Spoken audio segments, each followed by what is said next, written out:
Good evening, everybody. Welcome to Rivalz Race Chat. Clinton, Geoffrey, and Adam Ross here as we are most Tuesdays. We were off last Tuesday as I was eastbound and down to pick up Pops, and we're back now. And I think we just needed a couple days off because we've been spending a lot of time together on the road, buddy. It's been fun. We've had all kinds of different entanglements. We have our show here. Sometimes I'm pit reporting. Most of the times you're in the booth. I get to come to the booth sometimes. Having fun yet? I'm tired. I think we all are. Christine asked me last week, have you bitten off more than you could chew? I said, no, but my mouth is pretty full right now with everything we've got going on. In fairness, in truth, we knew that we had taken on more than we should. Yes. Because we can do it. Spencer's capable. You're capable. I can fake it long enough, and so can Greg. So in that regard, no, it's been good. It's rewarding. Things have gone really well. We've been hit with a lot of obstacles that most people don't see because we've cleared them, right? And things have gone so well. So no, I'm happy. I am really tired, but it's a good kind of tired. Yeah, I mean, I think it's like a race team when if you're tired and burnt out, but you're winning races, it's a lot easier to keep going than if you're getting your ass kicked every week. And we feel like we're on top. We really appreciate all the comments and questions. And I see us even when we're setting up, more and more race fans and racers at the fence trying to tell us, hey guys, we love it. We want to see this. We want to see that. And we appreciate it. We've had a busy week. Let's talk about, what do you want to go, Adam? We got a lot of things on the roundup. Let's first acknowledge Mike Schmidt. Thank you, Mike, so much. He complimented our work at Flamboro Speedway, but the reason I want to acknowledge him is I think it's super appropriate that London Recreational Racing was the sponsor Saturday night when the late models went to Flamboro Speedway and put on a dynamite show. Showed how racing can be at Flamboro. It can get a little bit irritable, but by and large, it can be really good racing. And I was glad London Rec had its name on it. I know that's how Mike is an ambassador to the sport. And I would imagine that was the kind of race that he would envision he would want to put his name on. Yeah, I agree. Let's jump right into that. We'll come back to racing, family is big and strong, and talk about some of those elements as we get into it. APC Roundup, Adam, we went back to Flamboro on Saturday night, and as you mentioned, the action was awesome. Right off the bat, Connor gets wrapped up in some more stuff, and we get a couple looks at it. The Vintage Modifieds always put on good, exciting racing, Adam. Attrition was a big problem. This is TJ Marshall losing a wheel. And then we jump into the super stocks who put on a fantastic program. Anything you want to add to the images we're seeing? Phenomenal race. Last time we saw Garrett Teemersma and Lane Zardo, they were crashing together at Sunset Speedway. Here they put on a demonstration. Lane hounded him, but he didn't do him dirty. So I thought, no, a great job on the super stocks. And here we're seeing some of the highlights of the late model show, and it was a doozy. Yeah, so, I mean, let's talk about a little bit. Carnage wasn't really a problem at all, and Flamboro took a beating the last time they were there, but a lot of drivers stood up and defended the track's honor. And today it's on us, and they proved it. The excitement level was high. The fans, were full. I thought the stands were pretty packed on Saturday. Great crowd, and that's awesome to see for the Casellis. Let's talk about Kyle Steckley. Came out fastest in practice. We led off our show with an interview with him.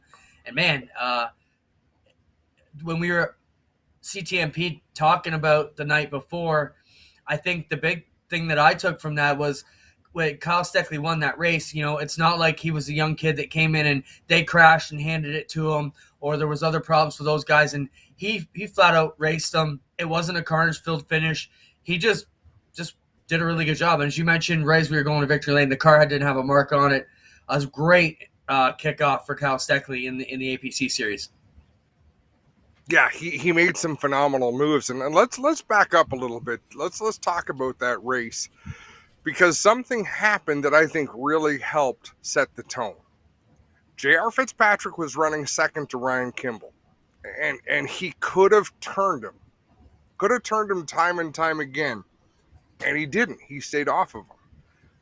I saw probably 10 to 12 more aggressive, more careless moves than what Pete Shepard did to J.R. Fitzpatrick to spin him out there Saturday night. Like, I don't think that was malicious. But I thought Trevor Hambly hit the nail on the head when he put Pete Shepard to the back for his involvement.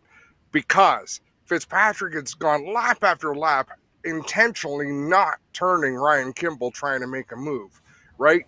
And by the race director putting the 22 to the back and what was kind of a chain reaction deal, it really had to make everyone think, okay, we're not going to get away with this tonight. It's clear. And I just thought that was a fantastic decision. And I commend him for it. No, I thought the race went off excellent. We were on the road early that night going home. That's always a good sign, is what time you getting out of there. And then we had to head down to Brighton. And I think I was damn near at the 4:03, but I think 11:03 after the time we had everything packed up, which was awesome for us who had to move on. But I thought the racing was great all night. Anything else you want to add about the London Recreational Racing 100 that we saw? No, really good race. Enjoyed the heck out of it again. Kyle made a good move on a restart, took the win. No, I was pretty happy. The commentary on the Thompson photography highlight video were pretty harsh on Brandon Watson, but I think it was deserved. Like, and I meant exactly what I said. If you rub somebody and then you get a tire rub from it, Greg followed up with a perfect comment. You live by the sword, you die by the sword, and he hung on for a third place finish. So it was pretty exciting. Let's look ahead to this weekend's upcoming race, Adam. We go back to Sunset for the second to last race on the APC Series calendar. Sunset can be a tough track. Your thoughts about going there? I think it's going to be a fun night of racing. It's one of those places where you get a big pack. Nobody gets away at Sunset Speedway. At least that's when I think about the racing there. I think about big packs, hard to get a lead, always busy in traffic. So no, I think it'll be a great show. And Brian and Sandra Todish have been doing a good job promoting up there. Every time I've been there this year, the crowds have been big. Every time I see pictures from there this week, the crowds have been big. So it always feels better to go to a racetrack when it's doing well and there's lots of people. Yeah, so if you're up in that Innisfil Barrie area, make sure you check it out. It'll be Sunset Speedway this Saturday night, APC second to last race. We're excited to be there covering it.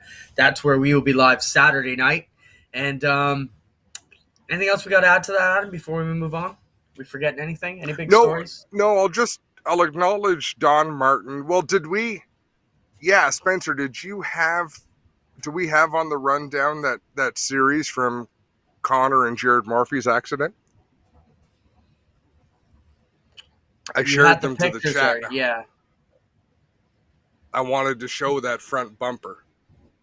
So to answer Don Martin, heartbreak for Connor, Ross, and Adam. Not really. He's a rookie in an open wheel racing division. I mean, I feel better, and I'm hard on Connor. I joke a lot. I feel better that he's getting involved in this stuff than him being half a lap behind and slow as a snail, trying to encourage him to go faster. It's easier to take a little bit out of the piss and vinegar of a driver than it is to try to put it in. Yeah, I don't want to see him going out on lap number 1, but he's driving hard, and that's paying your dues in this sport as far as I'm concerned. Yeah, I mean, it's definitely a humbling thing. You're going to learn to lose before you learn to win, and that's a good thing because you can be discouraged in this very easily. Or if you go out and have just a ton of success and then have problems. Here's the photo you wanted, Adam. Your point is look at where the front bumper is. It's the in-car. So have a look. Look at the steering wheel. Halfway into the steering wheel is the front bumper off the Connor's race car. So Jared Murphy's hands are right there. I mean, he's lucky there wasn't an injury. What you don't see off the edge of the screen is that there's another roll bar right beside the driver's head that protects the driver, and that's kind of what the 44 car skidded along, and you can see that there as Connor went up over the left rear and then wound up right in the window net of the car as it slid forward on the car. So good job by the chassis builder. I believe Ron Easton built that car. I know he does a ton of work on it, but good job. I mean, that front bumper is in the car with him, and Jared is uninjured. In fact, he was able to carry on in that race.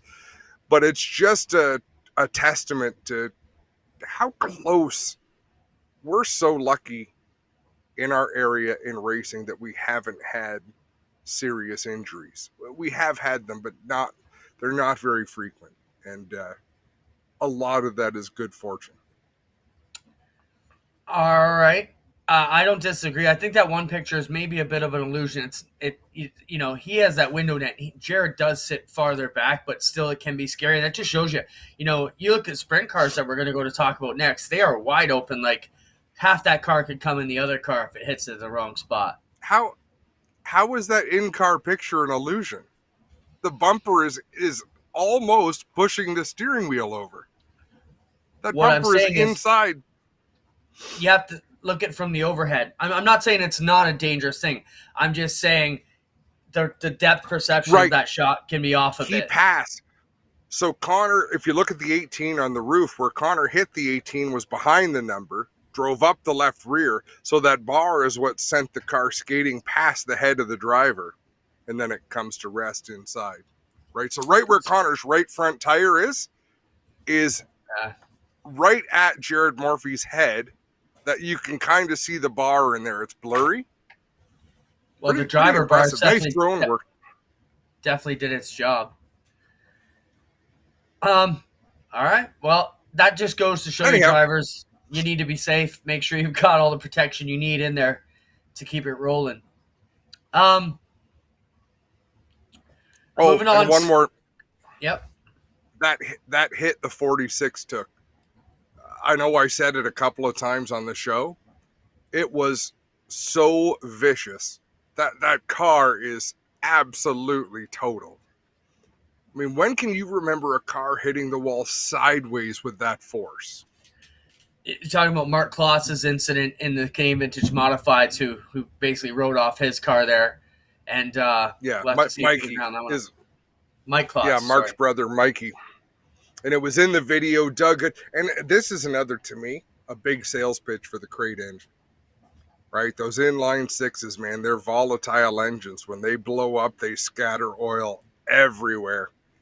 I think it was a blow up on Doug's part. It could have been a rat hose, but I'm pretty sure it was a blow up. They put down a lot of oil dry afterwards. It was in the highlight pack that we showed. But what I remember seeing about that 46 that blew my mind was how fast bounced off. The back bumper flew across the racetrack, landed on the inside of the racetrack after hitting the outside wall. The safety gear in that car certainly just, it was good to see Klotz get out. That was that. All right. Let's jump into the dirt side of things now. Don't forget, Sunset Speedway has their big event coming up, and we'll be there to catch it live this Saturday. Saturday, while we were at Flamboro, the Action Sprint Tour and the Knights of Thunder Series both kicked off their Labor Day Classic weekend, night one at Brighton. It was a great show down there. Tons of cars showed up, lots of action. We jumped into it Sunday, and we caught the action live. So if you missed either the APC race from Flamboro, you can go to the channel here. You can watch the replay of that. You can also catch the replay of Sunday night's live event from Brighton. I thought the action was great, and I always love going back to Brighton. Yeah, and fast forward past the vintage modifieds at Flamboro, it was a marathon, but the final two races were amazing. And Brighton rarely disappoints, Clinton, and it didn't on Sunday night. Yeah, if you've never been to Brighton, check out this. There was some great action. The racing was amazing in all the classes. I don't think we had one. I mean, the Comp 4 race was kind of a stinker at the end of the night. I think we were all ready to go home by that, but they can't all be gems. But typically when you bring two classes of sprint cars and 60 sprint cars in, they can be the cause of a long, late night. Jimmy Hoopinen grabbed a sword in this one. Jesse Costa re-aggravates his injury, and we'll talk about that coming up. He was leading by a large margin, ran over his teammate there. And look at Alan Downey drive up on the side of Verney. Oh, wow. And for Dykstra, a double-header win in the crates. He swept the weekend. I thought the race was amazing. DJ Christie grabbed his second win of the season. I think that's a big surprise in the 360 world. Nobody's seen DJ Christie on their pool sheets going into the season. And I don't think Jay or DJ would be insulted by us saying that, but the kid has looked great. Twice now he's knocked down the best in the business. Yeah. I mean, what can you say about him? Phenomenal job, great drive. Being able to navigate Brighton Speedway, take on the traffic, hit your marks, lap in and lap out. So good job for DJ Christie. Great kid. I'm pretty happy for him.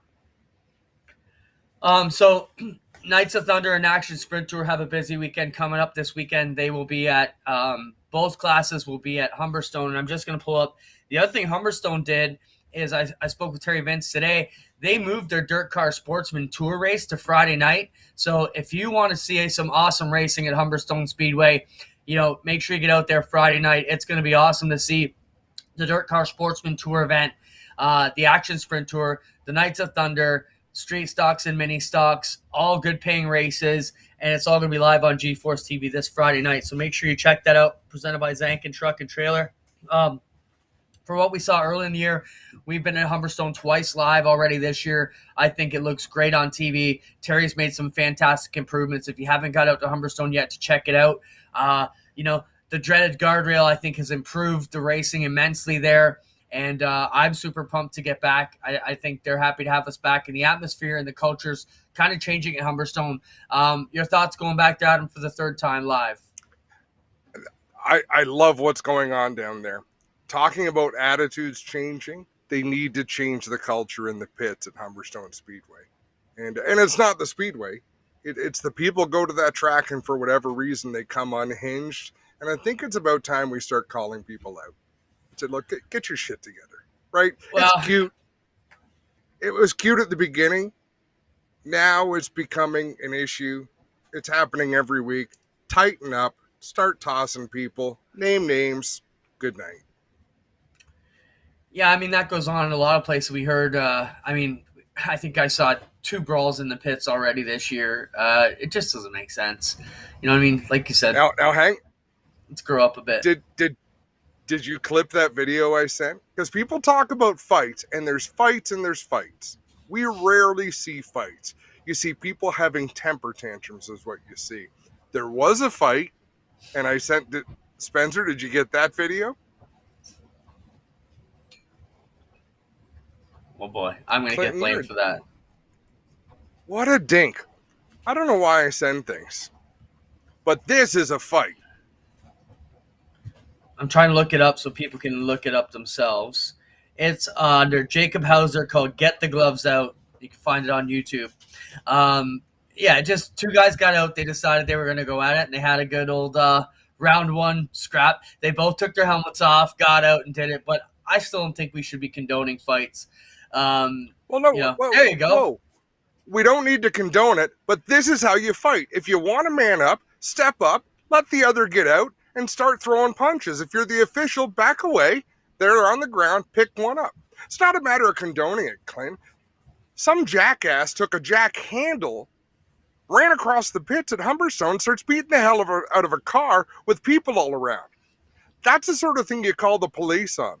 This is the sort of thing you separate 2 people and say you touch each other again, you're both going to spend the night in jail. Knock it off, go home. Thanks for putting on a show. So it's not about condoning it. When we go back to the same track 2-3 weeks in a row and there's fisticuffs in the pits, that's a track problem. When we see this on the racetrack, 2 willing participants duking it out, all right, let them get it out of their system and then deal with them and separate them. But you can't let one go by and then say, oh, we shouldn't be condoning this. No, I think they're 2 different things. Here's the Humberstone action. That's not a fight. That's an idiot with a jack handle. And I'm glad he took it to the car and not a person. It's still not a fight. As you watch that video go on.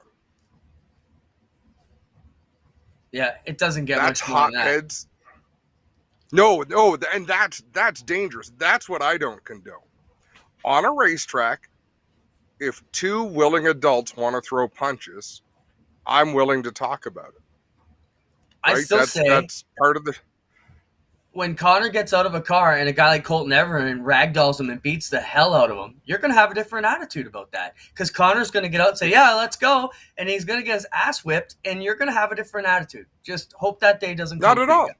If Connor gets out of the car, if someone's at the car and you can tell they want to fight, and he gets out of the car and goes toe to toe with them, good job, son. You stood up for yourself. Whether he gets his ass kicked or not.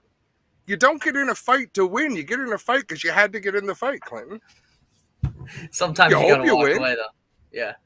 That's and these right. guys, most often they wanted to go at it.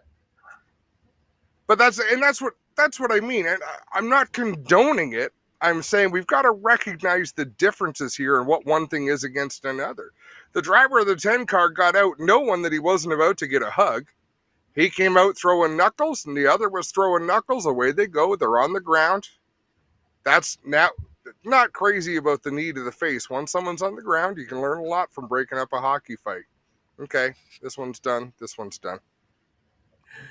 I mean, I've never been afraid to throw the knuckles. It's been shown on video, and if you look on YouTube, you'll probably see me in a scrap or two over the days. But I agree. Sometimes you got to do what you got to do. I'm just saying, you may have a different attitude as a parent if it comes down to it. Better, Clint, I've watched my kid get in 3 pretty bad crashes right in front of me. 2 of them I was announcing. You didn't see me freak out. That's what he signed up for. That's what I signed up for. No, it's not. It's your child. It's different when a race car beats. No, you can't get pissed at the race car, and the race car doesn't make choices that the other human does. So you're going to be very. No, but it can cause serious if you think injury. You're going to have the same attitude between the car and another adult beating the shit out of your kid. I only worry about my loved ones getting hurt, whether it's hurt from a race car or hurt from a fist, whatever. But they're both choices. I don't see it differently. I'm okay if you see it differently. I don't. That's okay. All right, let's move on before we get in a fight. Action Sprinter Roundup and KOT Roundup, they're going to be live, as we mentioned, at Humberstone this weekend. We'll be live on GeForce. Make sure you check that out. Then both classes are kind of have their second night of the doubleheader. Knights of Thunder will move on to Merrittville for Saturday night, and then the Action Sprinter will move on to Southern Ontario Motor Speedway. Someone asked if we had a list of drivers, and yes, we do, because Jeff Durnan created a poll today. I actually have it here, a list of drivers who will be coming to Southern Ontario Motor Speedway. Tyler Pallas, Lance Erskine, Josh Hill, Johnny Miller, Jacob Dykstra, Dryden, Sheridan, Matt Hill, Rob Neely, Stratford, Cody Smith, Lucas Smith, Ashton Van Every, Alan Downey, Terry Baker, Dale Kern, pretty much everybody in the standings will be there. Ryan Fraser, Curtis Gartley. We're looking at about 20 cars listed already. I expect 30 cars at them when they roll in there. It's going to be exciting.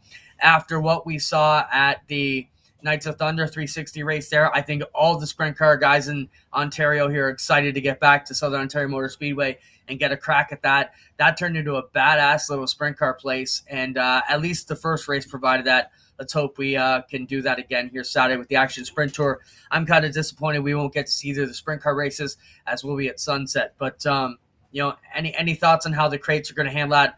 I think it's going to be amazing when the Southern Ontario Motor Speedway fan contingent down there, if they were excited about seeing 24 360s, wait till some of the youngest, hottest talent on dirt rolls in there when we bring 30 to 35 crates there this weekend. It's going to be awesome. Yeah, without the 360 sprints in action, you won't notice that the crate sprints, like you won't think, oh, these are just crates. They haul the mail. One after the other, you can tell the difference, but as the only division of sprint cars out there, I think they'll be pretty darn entertaining. And I hope someone like Dave McKnight steps up to a different groove and tries it out like he did Saturday night. Hopefully it doesn't end the way it did for him Saturday, but what a display that was. Before he crashed, that restart in the B main where he went to the outside, swept it. He looked mediocre at best all night long. Hits a restart in the B main, trying to get into the transfer spot, passes 3 cars on the outside, just big balls driving. And he stepped on it, got up out of the groove in turn 2, and man, that was a nasty, nasty crash. Yeah, go back and check Oh, that out. That would be in the B main right after the intermission if you're watching the replay. And Dave McKnight, the moisture came in with the rain, perfect timing there. And if we talk about Brighton, man, Mark was gonna have an intermission, and I could watch the clouds coming in, and I'm like, man, it's gonna rain here soon, and it timed out perfectly. We only lost about 10-15 minutes more than were scheduled. They had a 15-minute intermission. I think we were about 25, maybe 30 minutes tops to get back racing. I think they did a great job migrating the program around and calling some audibles with the schedule to keep everything on track. That's why I like working with the folks at Brighton, Angie, Mark, and their entire staff were great there. And I think when we came back and the track was super tacky, and McKnight realized, wow, I have this whole surface to use, and I'm getting bite everywhere. He was the first one that was really starting to put it on, and just stepped over that cushion a little too hard, and nearly ended up in the drink. Speaking of ending up in the drink, yeah, Sean but Evans did, and then went on to win his heat race, and he was taking a bit of ribbing in the group today, but yeah, I might have put it in the creek at hot laps, but I still won my heat. So just giving the good deal. thumbs up to Joel Robinson, who's taken off for the night here. So if you're wondering, I'm in a different location tonight. We did some voice work for the NASCAR Pinty's race. It was held on Saturday at CTMP. I knew I couldn't get home in time, and Clinton doesn't like it when I'm late, so I set up here in the sound booth, and here we are. Well, you sound good tonight. Thanks, Let's buddy. move on to that, Adam. NASCAR Pinty Series. You had a doubleheader there. I mean, let's talk about our crazy weekends. For me, it was start at Flamboro, around noon on Friday, do that race, set up, tear down, drive through the night to Brighton, got there at 2 a.m, get a few hours of sleep, get up at 8, head back to CTMP. Your Saturday was a little bit different. You had to get up early in Cambridge, drive to CTMP, work the NASCAR race, hustle back to Flamboro, work all night. Then you got to go home to your own bed. I slept in the trailer at Brighton, and then we both met up at CTMP Brighton early 10 a.m. to do that show on the Sunday, the second of the doubleheader. And then we both carpooled race back to Brighton to be live Sunday night. And then you stayed over, and I drove home. I got home about 4:30 in the morning, and I got to bed about 5:30 yesterday. I'm still screwed up, but I'll be back in order, ready to go. Humberstone, but we can sleep from November until April again, so we'll catch up. But let's talk about your weekend. Your takeaways from Saturday, Adam. Sounded like it was a good race. Clute had the race in hand till the sway bar mount broke, or the sway bar arm had some issues. Tell us a bit about the race at the round one from Mosport on Saturday. You know what? And I'll tell you right from the start that NASCAR has never run a doubleheader road race weekend in the history of the Pinty Series. When we go to CTMP, it's always 51 laps. They've got to stop for fuel. Most of them stop for tires. So it turns into a strategy race, and it can be challenging to follow. And it was always a leader would get away, and then strategy would start to play in, and some people would be in the top 10 and some people would be back in 20th. And the end of the race, they'd crisscross with strategies. Saturday, they ran 30 laps, the first time ever, first half of a doubleheader. Fast cars to the front. That's how the Pinty Series goes. So people will say, oh, that's going to be a boring show. The top 10 cars stayed on the same front straightaway. I mean, there's a pretty short front straightaway there at CTMP. The top 10 were all within striking distance. It was an exciting race to watch. There were 2 or 3 yellow flags. That's it. It was just really good, hard racing. And you couldn't make up any ground on pit road. You couldn't lose any ground on pit road. The only one who went to the pits and had any chance was Andrew Ranger, who got called in because he was smoking, came back at the back, drove through the field. It was just really exciting. A good crowd was on hand. Not a great crowd. They sold limited campsites and limited tickets, but it was a good crowd, great atmosphere. So it was fun to be there. If you want to watch the race, you can watch it this weekend on TSN. I don't know if the races remain on demand on the TSN app because they do get streamed live, but I don't know that you can watch them afterwards. So you might have to wait till it comes on TSN this weekend, but it's worth a watch. And then Sunday, the traditional 51-lap race with pit stops again. Did not disappoint. Fantastic race. Lead changes. I mean, it's some of the elite road racing drivers in the world, Clinton. We don't exaggerate. You like name better drivers on a road course than Andrew Ranger, Alex Tagliani, Marc-Antoine Cameron, LP Dumoulin, Kyle Marcelli raced this weekend. I mean, those guys are elite. Those guys have raced a lot of different series, a lot of different kinds of cars. Top shelf. Yeah, I agree. I always love going to see TMP. The atmosphere is always awesome.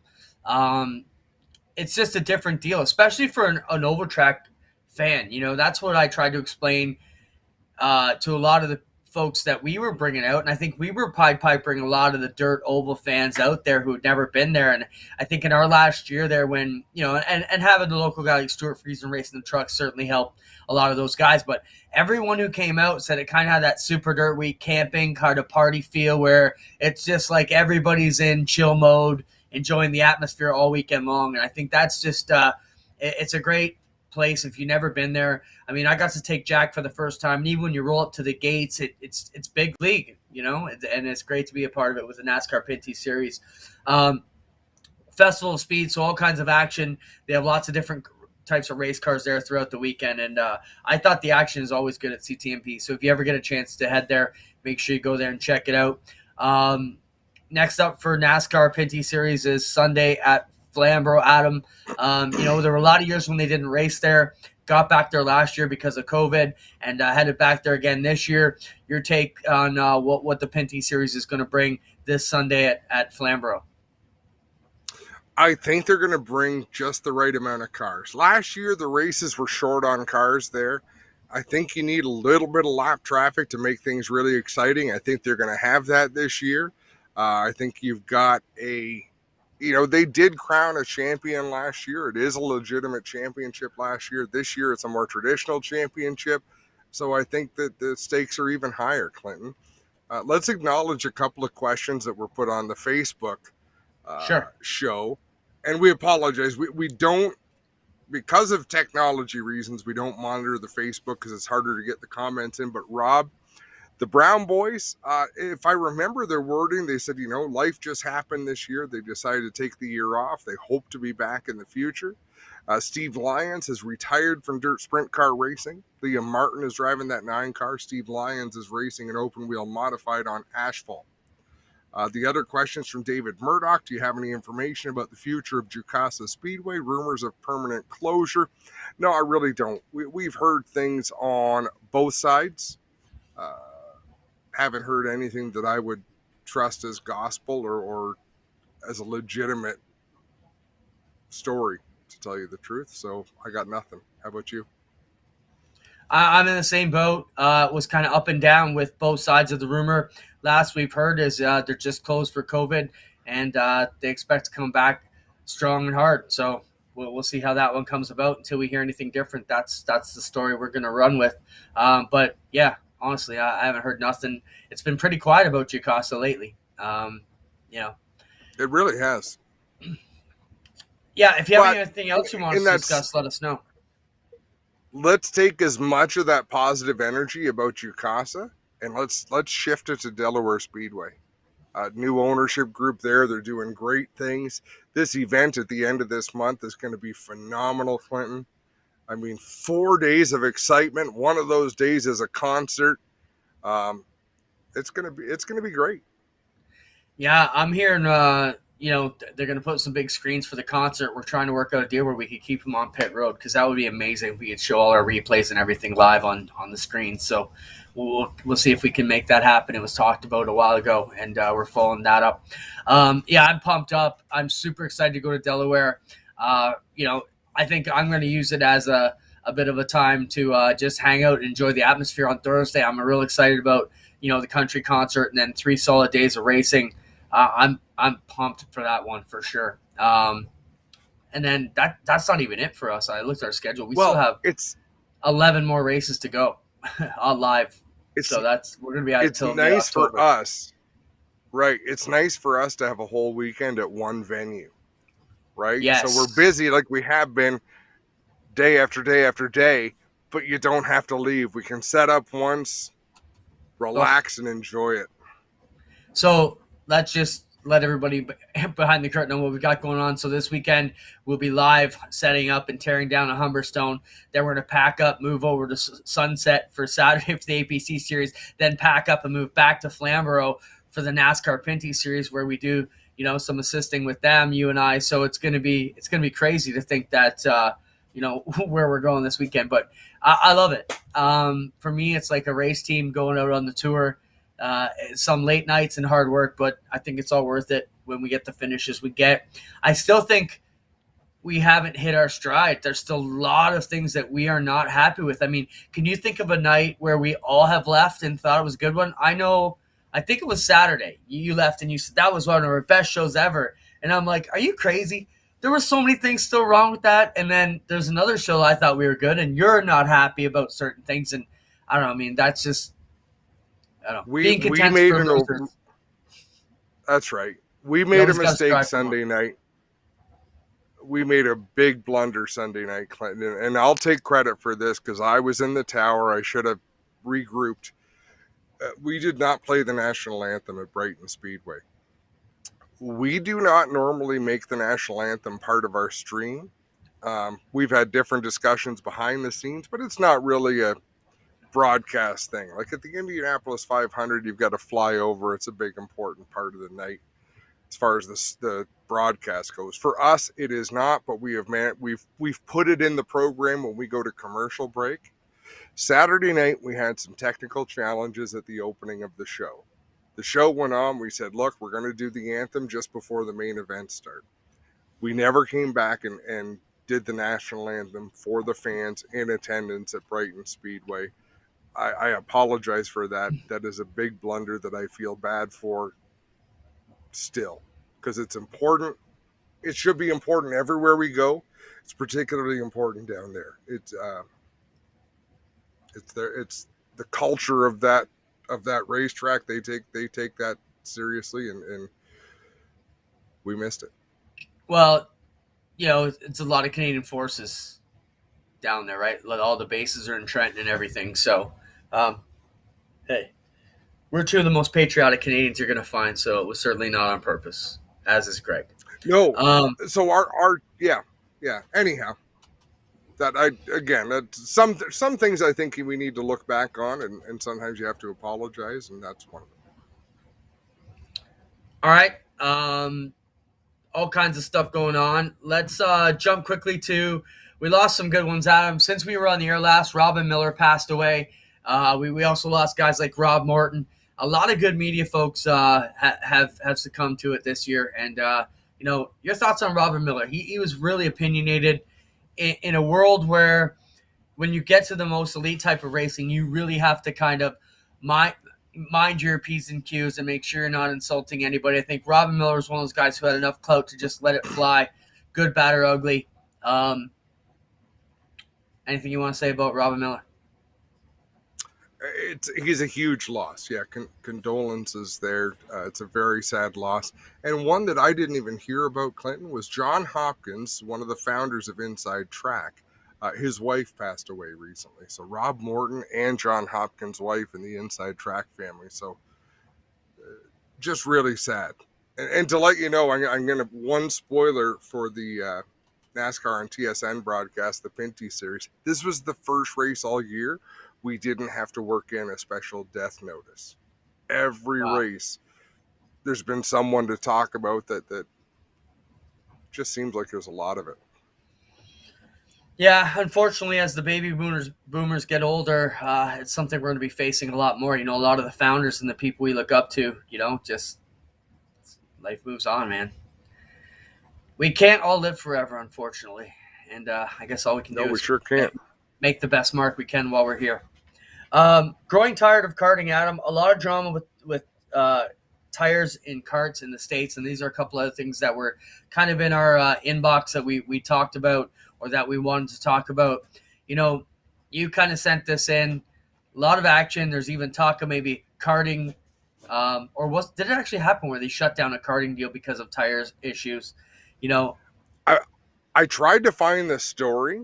So this is only hearsay, but I heard Jimmy Phelps is just tired at Weedsport Speedway and he's shutting down the karting program. Word of people sending tires to the Southwest United States to get treated up and sent back, and that's not the spirit and intent of the sport. Um, it's too much to handle, and it sounds like in his eyes, he just shuttered it. And you've got to think this could happen in other places, right? Like people get so wrapped up in what they're doing. It could be easier for a lot of people to just shut the door and say, you know what, screw you guys, I can't handle this anymore. We can't let ourselves run out of playgrounds. I have a couple thoughts about that. One, it's chemicals that are super harmful for you, right? And to put them around your kids, that's just not cool either. So that's another thing. Two, you have to really be an ass to go cheat up your kid's cart and give your kid a false sense of where they are in life. You know what I mean? That's one thing I always looked at when we were karting with our kids. Like, and you can tell there's always that one parent whose kid can't get out of their own way any weeks, and then the 1 week that the tech inspector's a little late, all of a sudden the slide's gone and their kid's lapping the field, and you're like, come on, man, what's going on here? And it's a sad deal. I know two instances that when my kids, Kenzie and Jack, were both go-karting and micro-sprinting, that we left the track and felt that second place was our win. But what do you do? Sometimes they get away with it, sometimes they don't. And we were just like, man, what kind of parent does that to their kids? Or other people's kids, but mostly your own. On the other side, I can remember people commenting to me, and I mean, Clint, I did okay. I was nothing special, but I remember someone making a comment to me once after a kart race. Well, if I had your engine, and I got to the point where I was offering to swap. I said, take it. I'll take yours. You take mine. Let's go. Right? Like it's frustrating. Not to make any comparisons, but I'm sure it's like the Dave Bailey thing. Oh, if I had what he has, Dave Bailey just has his stuff together. You mentioned that we did get a message from one of viewers this week that said they'd like to see Dave Bailey on. Gave us a bunch of questions for Dave, and we're working on that. We're going to try and get Dave on next week. Dave would be a great guest. He's done a lot in racing, been a successful racer, former crew chief in the Nascar division, and we can just talk about why Dave does as well as he does, and how he does things different than a lot of the other guys out there. So we are working on that. Same thing with fuel, right, Adam? Like guys would cheat up their fuel, and we talked about the pump around where, okay, you guys all bring 2 liters of your gas. We're going to pour it in a barrel. We're going to stir it up like a big witch's brew, and we're all going to get the same fuel back, and we're all going to go. Everybody gets the swamp water, so to speak, right? Yeah, there's different ways to try and do it. No way is foolproof, and sadly, it comes down to liability, right? What happened, if something happens to someone's engine, who's responsible for it? It's just a pain in the butt. For sure. I also want to talk along those same lines. If you're in a division with less than 10 cars weekly at your local track, you guys shouldn't be causing problems. You need to be on your best behavior, not scaring away the outsiders who are coming in, not trying to battle these guys who are trying to help you build your class. If I'm in the seat at a couple of these tracks with a couple of these divisions that I've watched this summer, you guys are gone. I don't know how to tell you that, but sell your stuff right now to the States because you are not welcome back if you can't get more than 10 cars for 5 years in a row. And when we finally start building stuff up, you guys want to burn it down, bye-bye. It's going to be easy. And I think some of the track owners are starting to see that. I mean, even, there's a few – I'm not going to talk about divisions because there are lots of people in those divisions still trying to keep them alive. But if I'm at the helm, we're flushing the toilet on those ones that have been circling the drain a little too long. And we got some comments briefly about the boss at the beach this weekend, where what they've done is kind of slammed together 8 cylinders and 4 cylinders to make a division of bracket style racing. It's not for everybody. Is it for glad you? They tried it. I don't love it. I don't love I it. do. But you know what? When it comes on Rev TV, I'm gonna watch it. I'll give it a chance. Partly Yeah, I because I wonder. like to compare what we do to what they do, right? So let's all watch the program and think, okay, we should look at that, or okay, maybe they should have watched what we do and taken on some of that. But I'll watch. Do we know who produced it for them yet? Don't know. Nah, I'm not sure either. I'm a fan of it, Adam. I think when you're trying to build a division like mini stocks or 8-cylinder cars, let's call them up there, I think the formula is exciting. It gives all new people who don't have to have a very specific type of car a chance to try Sauble Speedway, which is a great place that we love. I'm a fan of it. I think it could work at a place like Brighton, for example. It saves a lot on tech bullshit. You know what I mean? You don't have to know, like, man, to try and be a guy like Glenn Hills or Mike Miller, just the tech guys that are close to us, just the 4-cylinder alone would make me want to shoot myself. You know what I mean? Like the amount of knowledge and the different makes and models and all the stuff you need to know to be up on that. Look, we talk about Brighton Speedway a lot. For a long time, their Comp 4 division, Mark Rinaldi said, do what you want. I'm not even opening your hood. I'm not teching nothing. We don't care. Build the fastest, best mini stock you can. We're not even looking. And so that's one way to Yep. look at it. But that could be dangerous. But I'm a fan of the bracket racing. I think it's been super cool what they've done. Yeah, you're But I do right want to to see how it commend it. works You're out. right because they got creative to do something, and if it puts people in the grandstands, then by all means, have at it. And it does offer an outlet. So if you're one of those people who might have a car and a class is not doing well down here, at least you have someplace either to sell it or to go and race it. Okay, look at, like, what if I'm a car at some of these tracks that doesn't have a lot of car count? I'm just trying to figure out what they really want to do. I love it. Anyways, not much more I can say about that. We'll watch on Rev TV You when know, it comes out for sure. you know what I'm impressed with this year? Fabio Oliveri. He has run his car at Merrittville, Humberstone, and he also took it out to Flamboro Speedway. Out there, windscreen and all. No windshield, just a screen in it. I love that he's gone out and tried a few different things this year. And it doesn't look like luck has gone his way just yet, but I like his spirit. A couple things we want to talk about. So Wreckfest is coming up. Spencer, I just sent you a picture. See if you can get that one together. Let me know if it's ready to go up. Wreckfest is coming up. It's going to be this Sunday, September 12th at Maryville Speedway, featuring Ontario's only full-size school bus demo derby. I sent plus 100 lap enduro race. It's going to be awesome. I believe it's 1 o'clock this Sunday. Make sure you check it out. It's a must-see event. We will be recording it for post-production, and super excited. We have an OSR and a G-Force bus going to be in there. In the bus demo derby, we got our crack pilot, T-Mac, going to be racing the bus in the demo derby for us, so we're excited to see that. I don't know if it's complimentary to call somebody a crack pilot. He's a crack pilot. There's the full-size buses ready to go, and they'll be all lettered up and ready to check that out. Going to be a colorful event, as you can see by the buses. And let's jump back into a couple other things we want to talk about. The racing family is big and strong, Adam. A couple things. Big Dan Price lost his dog at Brighton on Saturday night, I believe it was. He missed his puppy. And a lot of people came to the rescue to help Dan get his dog. Show the picture, Spencer. So this was from a drone shot. I'm just going to read the message that Dan put. I'm completely humbled and immensely thankful beyond words for the amount of support we received the last 15 hours. Basically, he had all kinds of people jump in. It's a long message, but if you know Dan, super cool to see everybody jump in. They found the dog caught up in the brushes. A neighbor who was his wife saw the posting on Facebook, who wasn't even a race fan somehow, and her husband knew right where to go because the dog would be there and found the dog. It's just a heartwarming story. I also saw a picture of Ryan Beagle. He said he had a breakdown, and a lot of the other racers from his area helped him get home, and kudos to them. Guys like Kyle Wirt, I can't remember the other driver who helped him get home, but I think it was a transmission or something went on his truck. Where are you going to find a more solid group of racing family members than the guys we know, Adam?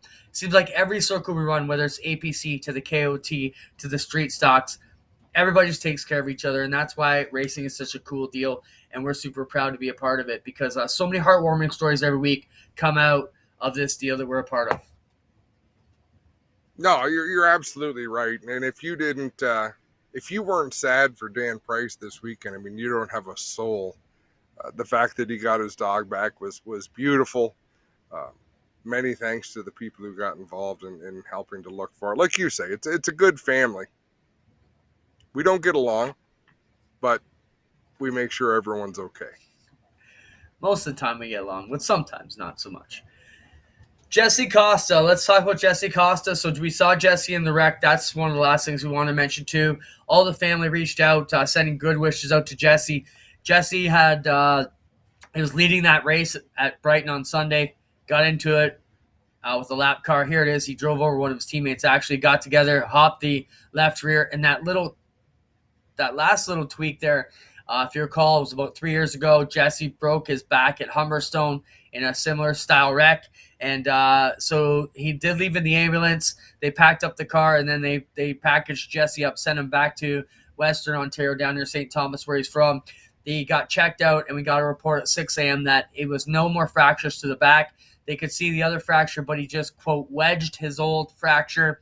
He'll be needing a bit of physio, a bit of time off and some pain meds, but we wish the best to Jesse. It's always tough when an old injury comes back, and especially in a race that he had. You know, you can't say it's one because Jacob Dykstra was on the move, but Jesse was out leading and looking very well when that happened, and a super tough break. Yeah, for sure. And you know, people were sending their well wishes. I was really relieved when we saw his post there in our chat group that no new fracture, for sure. Great guy, great family. Okay, so just want to wrap up a couple things where we will be this weekend. Friday night live from Humberstone with the Action Sprint Tour, the Knights of Thunder, the Dirt Sportsman Tour, the Mini Stocks and Street Stocks. Then we're on Saturday to the APC event at sunset. Adam and I are heading back Sunday to call the NASCAR Pinty Series race for the stream on TSN TSN Go and NBC Track Pass. So make sure you check that out. If you're around, come on out and see us. We'd love to see you at the races. We're going to leave you tonight with our Thompson photography highlight reel from the weekend. Make sure you check it out, and we'll see you live. All those races are up. Humberstone from this previous Sunday is coming up live at 9 p.m. directly following this video, and we'll see you around at the races. Anything you want to add, Adam? See you next week, kids. See you guys. Thanks, everybody. Thanks, Spencer, for all you do. Thanks, all you fans, for watching and tuning in. Keep subscribing. We're getting there, guys. Here's the Thompson video to take us home tonight.